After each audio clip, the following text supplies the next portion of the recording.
بسم اللہ الرحمن الرحیم الحمدللہ رب العالمین وصلی اللہ علی محمد وآلہ الطاہرین۔ موضوع گفتگو زکوٰۃ، اور ہماری اس گفتگو کا عنوان ہے گندم، جو، کشمش اور کھجور کی زکوٰۃ۔ ان چار غلوں پر سے زکوٰۃ نکالی جاتی ہے اور عام طور پہ فقہ میں کہا جاتا ہے غلات اربعہ، یعنی چار قسم کے غلے،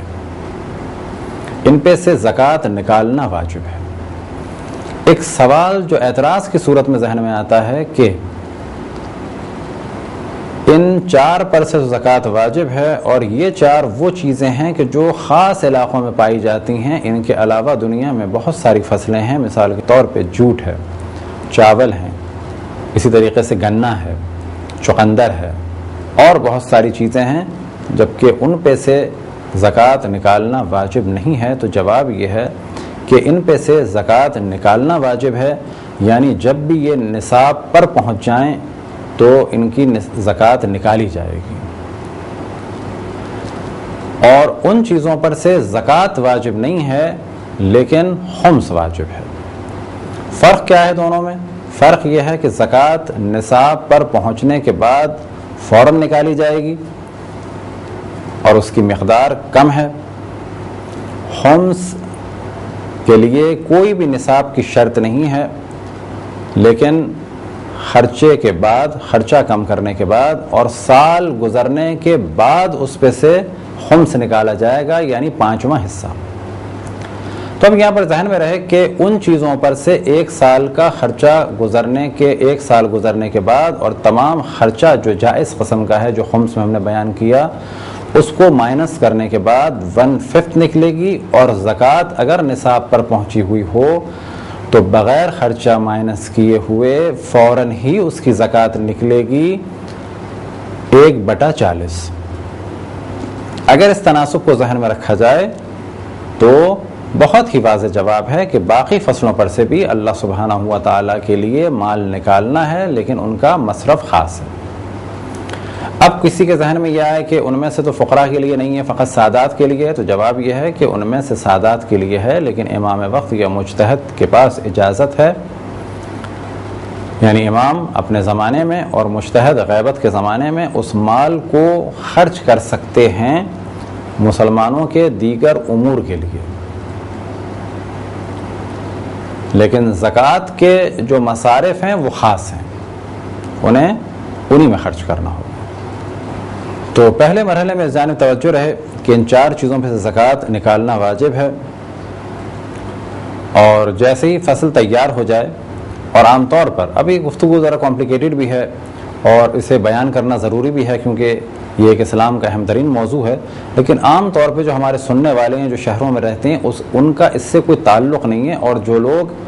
زکوٰۃ جن پر واجب ہے، ہاں ان کے لیے لازم ہے کہ وہ ان موضوعات پر مزید تحقیق کریں، علماء سے کانٹیکٹ میں رہیں، اور زکوٰۃ کی شرائط اور نصاب اور ان ساری چیزوں کو وہ جانیں۔ لیکن عام طور پہ جو لوگ جاب کرتے ہیں، جن کے بزنس ہیں، جن کی دکانیں ہیں، اور جو اور دیگر کام کرتے ہیں، تو کیونکہ ان کے پاس کوئی زمین نہیں ہے کہ جس میں گندم ہو یا جو ہو یا کشمش ہو، یعنی انگور کی فصل ہو یا کھجور کی فصل ہو، تو انہیں ان مسائل کو اس حد تک تو جاننا چاہیے کہ مذہب حق اہل بیت علیہ السلام میں زکوٰۃ کے کیا احکام ہیں، لیکن ان پر واجب نہیں ہے کہ ان ساری چیزوں کو دقت سے جانتے ہوں۔ لیکن ہاں جن کی زمینیں ہیں اور وہ لوگ ان چیزوں کو کاشت کرتے ہیں، تو ان پر واجب ہے کہ وہ ان چیزوں کو جانیں اور زکوٰۃ ادا کریں، کیونکہ اگر وہ زکوٰۃ ادا نہیں کریں گے وہ گناہ گار ہیں، اور اگر زکوٰۃ کا انکار کریں گے تو وہ دین سے خارج ہو جائیں گے۔ انکار سے مراد وہ کہیں کہ زکوٰۃ کو ہم مانتے ہی نہیں۔ تو اس حد تک تو تمام مومنین کو ایک مسئلے کی حد تک معلوم ہونا چاہیے کہ زکوٰۃ ہے۔ ہاں اب کتنی زکوٰۃ ہے، کتنی چیزوں پہ زکوٰۃ ہے، یہ جرنلی اگر ان کو معلوم ہو جائے، تعداد ذہن میں نہ رہے، نصاب ذہن میں نہ رہے، تو کوئی حرج نہیں ہے، لیکن یہ جاننا چاہیے کہ زکوٰۃ ہے اور کچھ چیزوں پر سے زکوٰۃ ہے۔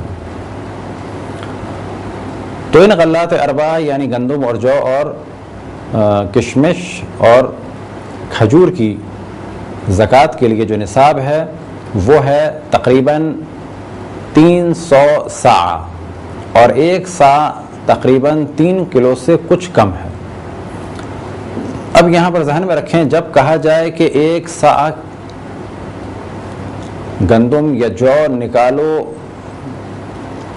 یا کشمش یا کھجور نکالو فطرے کی نیت سے، تو وہاں پر احتیاط کیا ہے کہ اگر آپ سے کہا جائے کہ صاع کا اصل ویٹ کلو گرام کے اعتبار سے کنفرم نہیں ہے، 3 کلو سے کچھ کم، تو ایسے میں احتیاط کیا ہوگی کہ آپ 3 کلو نکال دیں، کیونکہ نکالنے کا وقت ہے۔ لیکن جب زکوٰۃ واجب ہونے کا مسئلہ ہو تو اس وقت 300 صاع کو تقریباً 900 کلو کہہ کے یہ نہیں کیا جا سکتا کہ جب 900 کلو گندم ہوگی تو زکوٰۃ واجب ہوگی۔ یہاں کہا جائے گا احتیاط کیا ہے کہ اس کو کم کیا جائے، تو تقریباً کیونکہ کہا جاتا ہے 1 صاع 3 کلو کے برابر ہے، تو زکوٰۃ کے وقت جب اس کو کنورٹ کیا جاتا ہے تو وہ ویٹ بنتا ہے تقریباً 874 کلو گرام کے قریب۔ 874 کلو گرام، یعنی جتنا آپ کم رکھیں گے اتنا احتیاط کے مطابق ہے۔ بس اگر کسی کو فائدہ ہوا، یعنی کاشت، بس اگر کسی نے 874 کلو گرام گندم حاصل کی، البتہ صاف ہونے کے بعد، بھوسا الگ ہونے کے بعد، اگر اتنی مقدار میں گندم ملی، بھوسا الگ ہونے کے بعد اتنی مقدار میں اسے جو ملی، اور اسی طریقے سے ڈنڈیاں وغیرہ الگ ہونے کے بعد کہ جو طریقہ ہوتا ہے کشمش کو تولنے کا، اتنی مقدار میں اسے کشمش یا کھجور ملی، تو ایسی صورت میں اس پر زکوٰۃ واجب ہو جائے گی۔ اب کتنی سے زکوٰۃ دینی ہے؟ تو یہاں پر تقریباً 3 معیار ہیں۔ اگر اس کی کھیتی باڑی کے لیے جو پانی استعمال ہوا ہے وہ بارش کا پانی اور نہری پانی ہے، تو ایسی صورت میں 1/10 زکوٰۃ اس کو دینی ہے۔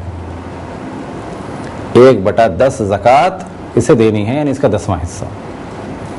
اور یہ جو ہم نے نصاب بیان کیا ہے یہ کم ترین نصاب ہے۔ اب آپ تصور کریں کہ جو بھی ذمہ دار نہری پانی استعمال کر رہا ہے، جیسے کہ پاکستان میں نہری پانی استعمال کیا جاتا ہے، لہٰذا آپ حضرات نے بھی پاکستان میں اگر آپ رہے ہوں تو عام طور پہ سنا ہوگا عشر، تو عشر کے معنی یہی ہیں، کیونکہ پاکستان میں ایریگیشن کا سلسلہ ہے تو عموماً پانی پہنچتا ہے نہروں کے ذریعے سے یا بعض جگہ بارشوں کے ذریعے سے کاشتکاری کی جاتی ہے، تو یہاں کے ذمہ داروں کو دینا ہوگا اگر ان کی گندم 874 کلو گرام سے زیادہ ہوئی ہے تو جتنی بھی مقدار میں وہ گندم ہے اس کا 10واں حصہ انہیں زکوٰۃ کے طور پہ دینا ہوگا۔ اور اگر یہ کاشتکاری ہوئی ہے کسی اور طریقے سے، یعنی انہوں نے کنویں میں سے خود پانی نکالا ہے ڈول کے ذریعے سے یا گائے کے ذریعے سے یا یہ کہ ٹیوب ویل کے ذریعے سے، تو ایسی صورت میں انہیں دینا ہوگا 1/20، یعنی جتنی آمدنی ہوئی ہے اس کا 20واں حصہ دینا ہوگا۔ اب یہاں پر ذہن میں رہے خمس 5واں حصہ ہے اور 20% ہے، یہاں پر 20% کی بات نہیں ہو رہی بلکہ بات ہو رہی ہے 20واں حصہ۔ اور اگر دونوں کے ذریعے سے آبیاری ہوئی ہے تو ایسی صورت میں دونوں کے ذریعے سے کیا مراد؟ نہر کے پانی سے بھی آبیاری ہوئی ہے اور بارش کے پانی سے بھی، یہ دونوں ایک ہو گئے، اسی طریقے سے پمپ وغیرہ کے ذریعے سے بھی پانی ڈالا گیا ہے، دونوں کے ذریعے سے برابر ہوئی ہے، تو ایسی صورت میں آدھے کی زکوٰۃ نکالی جائے گی 1/10، یعنی اس کا 10واں حصہ نکالا جائے گا اور آدھے کی زکوٰۃ نکالی جائے گی 20ویں حصے کی صورت میں۔ اب یہاں پر ایک خاص موضوع کی جانب توجہ رہے، اور وہ موضوع یہ کہ خمس کے بارے میں ہم نے بیان کیا کہ جو خرچے ہیں اس کو مائنس کیا جائے گا، لیکن زکوٰۃ میں عام طور پر جو احتیاط کی جاتی ہے وہ یہ کہ خرچوں کو مائنس نہ کیا جائے، بلکہ جیسے ہی یہ گندم نکلا ہے اس میں سے زکوٰۃ نکالنی ہوگی، خرچے بعد میں مائنس کریں۔ وجہ کیا ہے ان دونوں فرقوں کی؟ کہ خمس نکلتا ہے 20% یعنی 1/5 اور سال گزرنے کے بعد اور خرچے مائنس کرنے کے بعد، لہذا اس کی مقدار بھی زیادہ ہے۔ اور زکوٰۃ ہے غلے پہ سے 1/10 یعنی 10واں حصہ یا 120 یعنی 20واں حصہ. تو ایسی صورت میں جو خرچے ہیں ان کو مائنس نہیں کرنا ہے. البتہ آپ میں سے جو حضرات جس کے مقلد ہیں ان مرجع عالم کے مسائل کو دقت سے دیکھ سکتے ہیں. اس وقت زکوٰۃ کے تمام مسائل ہم بیان نہیں کر رہے ہیں, صرف وہ مسائل بیان کر رہے ہیں کہ جس کے بعد ایک آپ حضرات کی معلومات میں اضافہ ہو سکے کہ زکوٰۃ کے کیا احکام ہیں مذہب حق شیعہ اثنا عشری میں. اب زمین کے مسئلے الگ ہیں جو زکوٰۃ سے ریلیٹڈ ہیں, پانی کے مسئلے ہیں, قرضوں کے مسئلے ہیں, بیج کے مسئلے ہیں. اسی طریقے سے بعض ان کاموں کے مسئلے ہیں کہ جو سال میں ایک دفعہ نہیں کیے جاتے بلکہ 4-5 سال تک کے لیے کافی ہوتے ہیں, ان کے کیا احکام ہیں. اسی طرح سے اگر قرض ہے تو اس سال کا ہے یا پچھلے سال کا ہے, تو بہت سارے احکام ہیں اسی کاشتکاری کی زکوٰۃ سے ریلیٹڈ. تو جس کو بھی ضرورت ہو اپنے علاقے کے عالم سے کانٹیکٹ کر سکتا ہے. اسی طریقے توضیح المسائل پڑھنے کی کوشش کرے اور سمجھنے کی کوشش کرے, اور اگر مسائل پوچھنا چاہتا ہے تو آج کے جدید دور میں وہ مراجع الزام کی ویب سائٹ پہ لکھ کر بھیج سکتا ہے. اور اگر اللہ سبحانہ و تعالیٰ نے توفیق عطا فرمائی کہ ہماری ویب سائٹ شروع ہو گئی اور پھر اتنی مہلت ہوئی کہ ہم سوالوں کا جواب دے سکیں, کیونکہ سوالوں کا جواب دینے کا ہم بہت زیادہ وعدہ نہیں کر سکتے, صرف اتنا کہہ سکتے ہیں کہ جو بہت اہم سوال ہوئے اور جس کا دار و مدار ہوا ہمارے لیکچرز کے سمجھنے پہ, تو انشاءاللہ ان کا جواب تو قطعاً دینے کی کوشش کریں گے. خداوند تبارک و تعالیٰ سے دعا ہے کہ بحق محمد و آل محمد ہمیں اپنے رسول اپنی حجتوں خصوصاً امام زمان علیہ الصلوۃ والسلام کی معرفت اور اطاعت کی توفیق عطا فرمائے. وصلی اللہ علی محمد و آلہ الطاہرین.